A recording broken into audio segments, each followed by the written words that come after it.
তৃণমূলের কাছে এরাই গর্ব।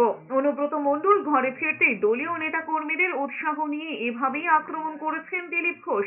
তিনি বলেছেন, এরাই বাঘ, সিংহ, হাতি, কারণ এদের সম্পত্তি আছে। তৃণমূলের সৎ নেতাদের গুরুত্ব নেই। নেতা এসেছেন চুরির দায়ে জেল খেতে, এবার তো বিরাট মিলন উৎসব হবেই। বিরাট বড় মিলন উৎসব হবে আজকে। নেতা জেল থেকে এসেছেন, চুরির দায়ে জেল কেটেছেন। টিএমসির কাছে এরাই গর্ব। এরা বাঘ, সিংহ, হাতি, কারণ সম্পত্তি আছে। তো সাধারণ যারা বা সৎ নেতারা, তারা তাদের কাছে গুরুত্ব নেয়। এদিকে অনুব্রত মণ্ডলকে থ্রেড কালচারের একজন প্রতিনিধি বলে খোঁচা দিয়েছেন সুজন চক্রবর্তী। আর এমন একজন প্রতিনিধিকে সবসময় প্রশ্রয় দিয়েছেন মুখ্যমন্ত্রী। তাই অনুব্রত মণ্ডলকে নিয়ে এত উদ্দীপনা।